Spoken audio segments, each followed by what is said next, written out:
Chapter 3. The Headless Humans. Above the roof of the palace that housed the Jed of Gathol and his entourage, the cruiser Vanator tore at her stout moorings.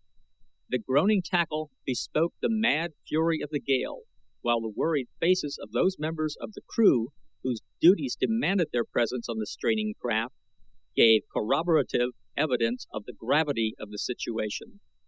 Only stout lashings prevented these men from being swept from the deck, while those upon the roof below were constantly compelled to cling to rails and stanchions to save themselves from being carried away by each new burst of meteoric fury.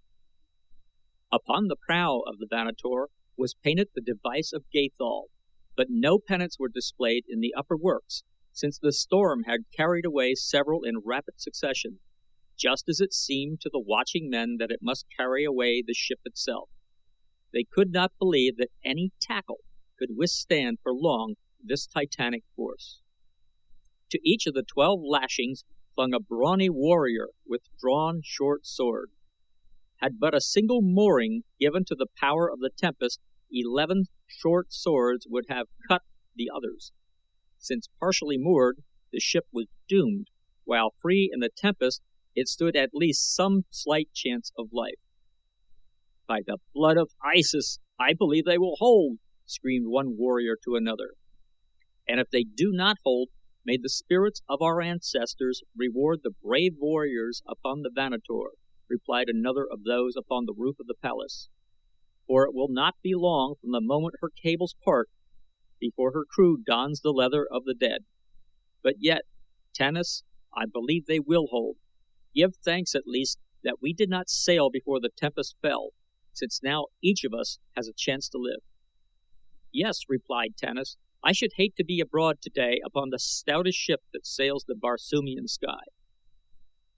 It was then that Gahan the Jed appeared upon the roof.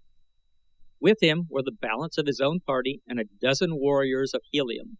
The young chief turned to his followers. "I sail at once upon the Vanator," he said, "in search of Tara of Helium, who is thought to have been carried away upon a one-man flyer by the storm. I do not need to explain to you the slender chances the Vanator has to withstand the fury of the tempest, nor will I order you to your deaths. Let those who wish remain behind without dishonor. The others will follow me." And he leaped for the rope ladder that lashed wildly in the gale. The first man to follow him was Tanis, and when the last reached the deck of the cruiser, there remained upon the palace roof only the 12 warriors of Helium, who, with naked swords, had taken the posts of the Gatholians at the moorings. Not a single warrior who had remained aboard the Vanator would leave her now.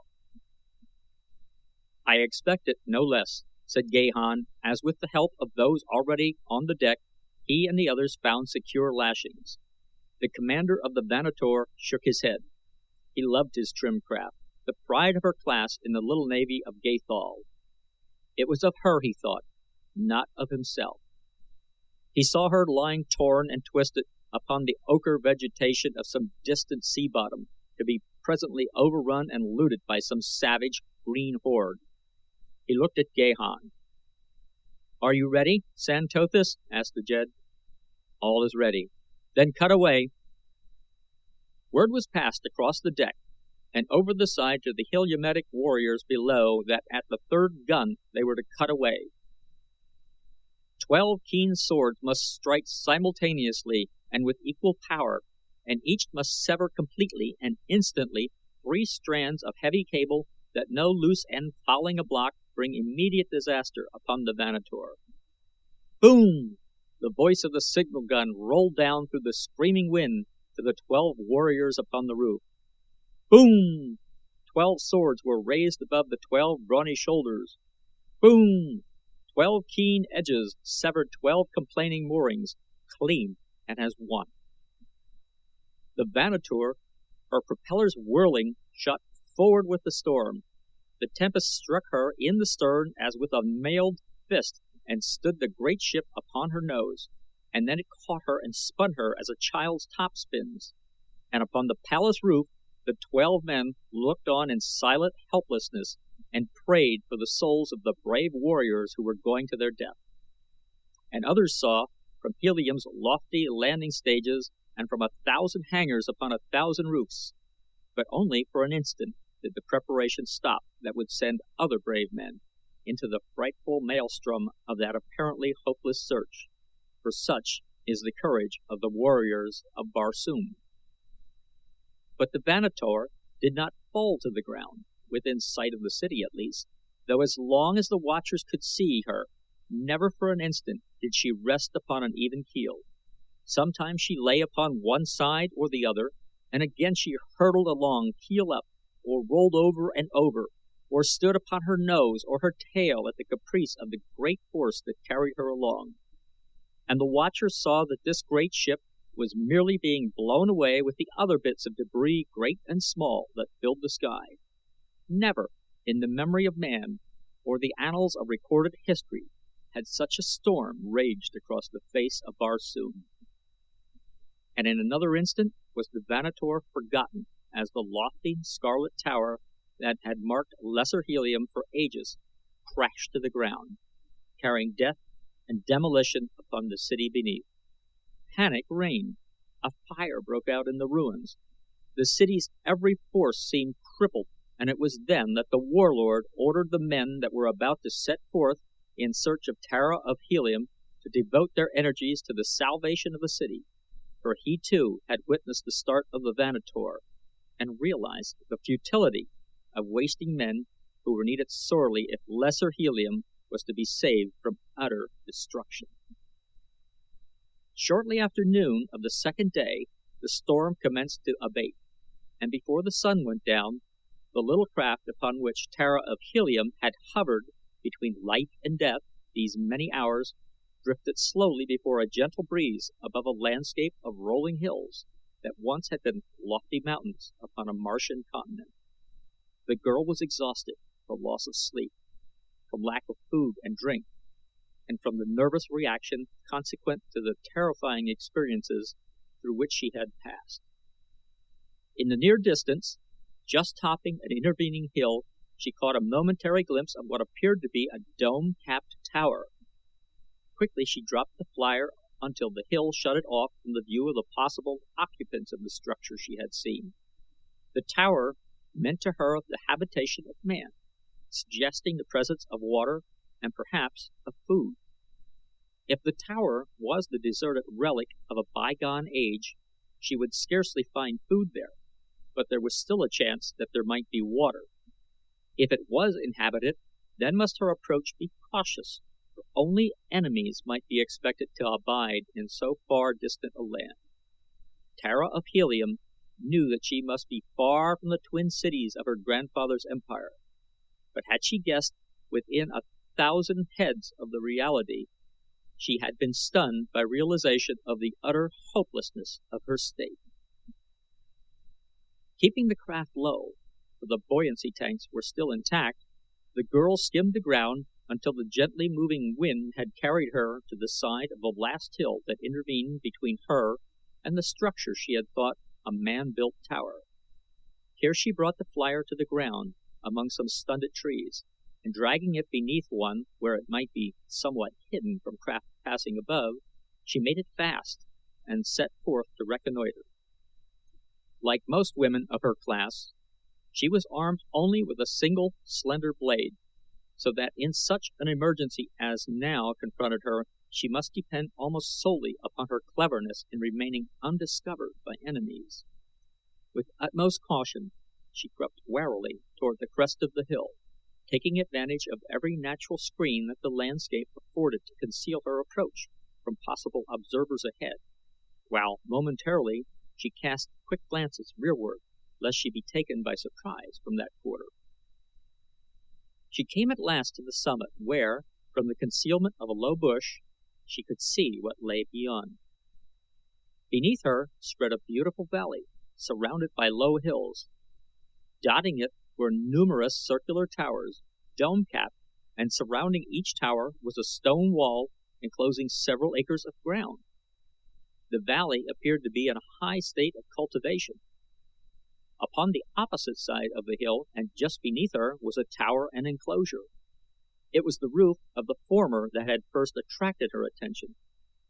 In all respects, it seemed identical in construction with those further out in the valley, a high, plastered wall of massive construction surrounding a similarly constructed tower, upon whose gray surface was painted in vivid colors a strange device.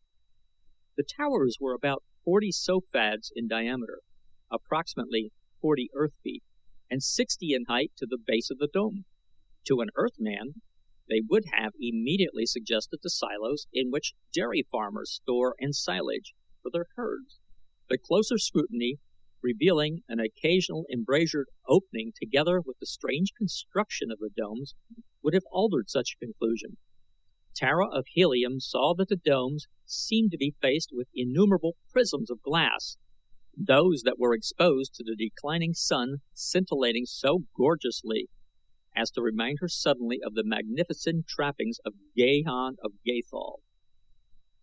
As she thought of the man, she shook her head angrily, and moved cautiously forward a foot or two that she might get a less obstructed view of the nearer tower and its enclosure. As Tara of Helium looked down into the enclosure surrounding the nearest tower, her brows contracted momentarily in frowning surprise, and then her eyes went wide in an expression of incredulity, tinged with horror, for what she saw was a score or two of human bodies, naked and headless. For a long moment she watched, breathless, unable to believe the evidence of her own eyes, that these gruesome things moved and had life. She saw them crawling about on hands and knees, over and across one another, searching about with their fingers, and she saw some of them at troughs, for which the others seemed to be searching, and those at the troughs were taking something from these receptacles and apparently putting it in a hole where their necks should have been. They were not far beneath her. She could see them distinctly, and she saw that there were the bodies of both men and women, and that they were beautifully proportioned, and that their skin was similar to hers, but of a slightly lighter red. At first, she had thought that she was looking upon a shambles, and that the bodies, but recently decapitated, were moving under the impulse of muscular reaction. But presently, she realized that this was their normal condition. The horror of them fascinated her, so that she could scarce take her eyes from them. It was evident from their groping hands that they were eyeless, and their sluggish movements suggested a rudimentary nervous system and a correspondingly minute brain. The girl wondered how they subsisted, for she could not, even by the wildest stretch of imagination, picture these imperfect creatures as intelligent tillers of the soil. Yet that the soil of the valley was tilled was evident, and that these things had food was equally so. But who tilled the soil? Who kept and fed these unhappy things, and for what purpose? It was an enigma beyond her powers of deduction. The sight of food aroused again a consciousness of her own gnawing hunger and the thirst that parched her throat. She could see both food and water within the enclosure, but would she dare enter even should she find means of ingress? She doubted it, since the very thought of possible contact with these gruesome creatures sent a shudder through her frame. Then her eyes wandered again out across the valley until presently they picked out what appeared to be a tiny stream winding its way through the center of the farmlands, a strange sight upon Barsoom. Ah, if it were but water! Then might she hope with a real hope, for the fields would give her sustenance which she could gain by night, while by day she hid among the surrounding hills, and sometime, yes, sometime she knew, the searchers would come, for John Carter, warlord of Barsoom, would never cease to search for his daughter until every square hod of the planet had been combed again and again. She knew him, and she knew the warriors of Helium, and so she knew that could she but manage to escape harm until they came, they would indeed come at last. She would have to wait until dark before she dare venture into the valley, and in the meantime she thought it well to search out a place of safety nearby where she might be reasonably safe from savage beasts. It was possible that the district was free from carnivora, but one might never be sure in a strange land. As she was about to withdraw behind the brow of the hill, her attention was again attracted to the enclosure below. Two figures had emerged from the tower. Their beautiful bodies seemed identical with those of the headless creatures among which they moved, but the newcomers were not headless. Upon their shoulders were heads that seemed human, yet which the girl intuitively sensed were not human. They were just a trifle too far away for her to see them distinctly in the waning light of the dying day, but she knew that they were too large. They were out of proportion to the perfectly proportioned bodies, and they were oblate in form. She could see that the men wore some manner of harness to which were slung the customary long sword and short sword of the Barsoomian warrior, and that about their short necks were massive leather collars cut to fit closely over the shoulders and snugly to the lower part of the head. Their features were scarce discernible, but there was a suggestion of grotesqueness about them that carried to her a feeling of revulsion. The two carried a long rope to which were fastened, at intervals of about 2 sofads, what she later guessed to be light manacles, for she saw the warriors passing among the poor creatures in the enclosure, and about the right wrist of each they fastened one of the manacles. When all had been thus fastened to the rope, one of the warriors commenced to pull and tug at the loose end, as though attempting to drag the headless company toward the tower, while the other went among them with a long, light whip with which he flicked them upon the naked skin. Slowly, dully, the creatures rose to their feet, and between the tugging of the warrior in the front and the lashing of him behind, the hopeless band was finally herded within the tower. Tara of Helium shuddered as she turned away. What manner of creatures were these? Suddenly it was night. The Barsoomian day had ended, and then the brief period of twilight that renders the transition from daylight to darkness almost as abrupt as the switching off of an electric light, and Tara of Helium had found no sanctuary. But perhaps there were no beasts to fear, or rather to avoid. Tara of Helium liked not the word fear. She would have been glad, however, had there been a cabin, even a very tiny cabin, upon her small flyer, but there was no cabin.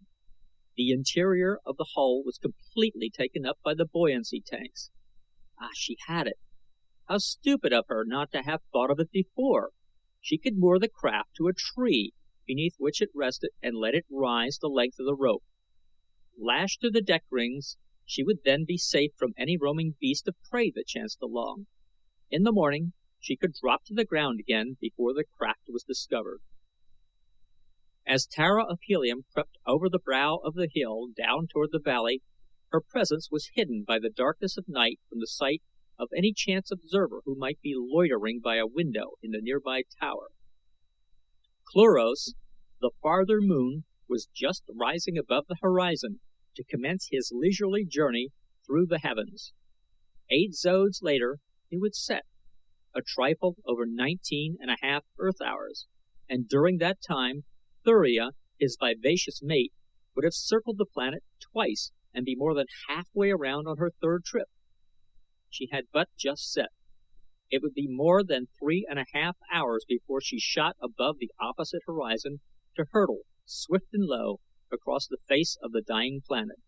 During this temporary absence of the mad moon, Tara of Helium hoped to find both food and water, and gain again the safety of her flyer's deck. She groped her way through the darkness, giving the tower and its enclosure as wide a berth as possible. Sometimes she stumbled, for in the long shadows cast by the rising Cluros, objects were grotesquely distorted, though the light from the moon was still not sufficient to be of much assistance to her. Nor, as a matter of fact, did she want light. She could find the stream in the dark by the simple expedient of going downhill until she walked into it, and she had seen that fruit-bearing trees and many crops grew throughout the valley, so that she would pass food in plenty ere she reached the stream.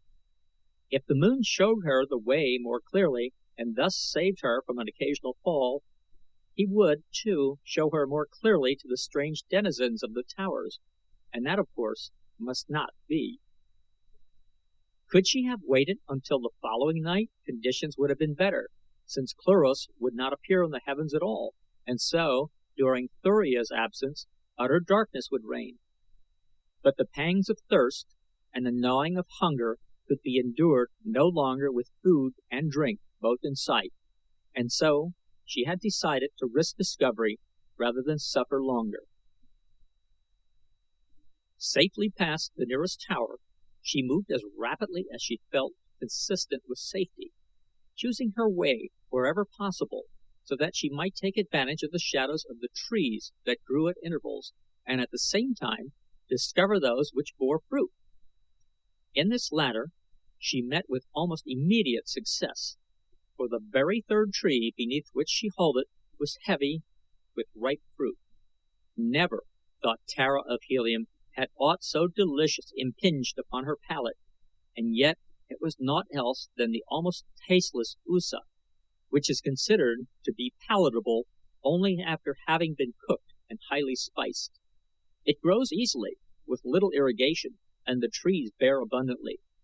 The fruit, which ranks high in food value, is one of the staple foods of the less well-to-do, and because of its cheapness and nutritive value forms one of the principal rations of both armies and navies upon Barsoom, a use which has won for it a Martian sobriquet which, freely translated into English, would be the fighting potato. The girl was wise enough to eat but sparingly, but she filled her pocket pouch with the fruit before she continued upon her way. 2 towers she passed before she came at last to the stream, and here again was she temperate, drinking but little, and that very slowly, contenting herself with rinsing her mouth frequently and bathing her face, her hands, and her feet. And even though the night was cold, as Martian nights are, the sensation of refreshment more than compensated for the physical discomfort of the low temperature. Replacing her sandals, she sought among the growing tract near the stream for whatever edible berries or tubers might be planted there, and found a couple of varieties that could be eaten raw. With these, she replaced some of the usa in her pocket pouch, not only to ensure a variety, but because she found them more palatable. Occasionally, she returned to the stream to drink, but each time moderately. Always were her eyes and ears alert for the first signs of danger, but she had neither seen nor heard aught to disturb her. And presently the time approached when she felt she must return to her flyer, lest she be caught in the revealing light of low-swinging Thuria. She dreaded leaving the water, for she knew that she must become very thirsty before she could hope to come again to the stream. If she only had some little receptacle in which to carry water, even a small amount would tide her over until the following night, but she had nothing, and so she must content herself as best she could with the juices of the fruit and the tubers she had gathered. After a last drink at the stream, the longest and deepest she had allowed herself, she rose to retrace her steps toward the hills, but even as she did so, she became suddenly tense with apprehension. What was that? She could have sworn that she saw something move in the shadows beneath a tree not far away. For a long minute the girl did not move. She scarce breathed. Her eyes remained fixed upon the dense shadows below the tree. Her ears strained through the silence of the night. A low moaning came down from the hills where her flyer was hidden. She knew it well. The weird note of the hunting banth, and the great carnivore lay directly in her path. But he was not so close as this other thing, hiding there in the shadows just a little way off. What was it? It was the strain of uncertainty that weighed heaviest upon her. Had she known the nature of the creature lurking there, half its menace would have been vanished. She cast quickly about her, in search of some haven of refuge should the thing prove dangerous. Again arose the moaning from the hills, but this time closer. Almost immediately it was answered from the opposite side of the valley, behind her, and then from the distance to the right of her, and twice upon her left. Her eyes had found a tree quite near. Slowly, and without taking her eyes from the shadows of that other tree, she moved toward the overhanging branches that might afford her sanctuary in the event of need. And at her first move, a low growl rose from the spot she had been watching, and she heard the sudden moving of a big body. Simultaneously, the creature shot into the moonlight in full charge upon her, its tail erect, its tiny ears laid flat, its great mouth with its multiple rows of sharp and powerful fangs already yawning for its prey, its 10 legs carrying it forward in great leaps, and now from the beast's throat issued the frightful roar upon which it seeks to paralyze its prey. It was a banth, the great maned lion of Barsoom. Tara of Helium saw it coming and leaped for the tree toward which she had been moving, and the banth realized her intention and redoubled his speed. As his hideous roar awakened the echoes in the hills, so too it awakened echoes in the valley. But these echoes came from the living throats of others of his kind, until it seemed to the girl that fate had thrown her into the midst of a countless multitude of these savage beasts. Almost incredibly swift is the speed of a charging banth, and fortunate it was that the girl had not been caught farther in the open. As it was, her margin of safety was next to negligible, for as she swung nimbly to the lower branches, the creature in pursuit of her crashed among the foliage, almost upon her as it sprang upward to seize her. It was only a combination of good fortune and agility that saved her. A stout branch deflected the raking talons of the carnivore, but so close was the call that a giant forearm brushed her flesh in the instant before she scrambled to the higher branches. Baffled, the banth gave vent to his rage and disappointment in a series of frightful roars that caused the very ground to tremble. And to these were added the roarings and the growlings and the moanings of his fellows as they approached from every direction, in hope of wresting from him whatever of his kill they could take by craft or prowess. And now he turned, snarling upon them as they circled the tree, while the girl, huddled in a crotch above them, looked down upon the gaunt yellow monsters padding on noiseless feet in a restless circle about her.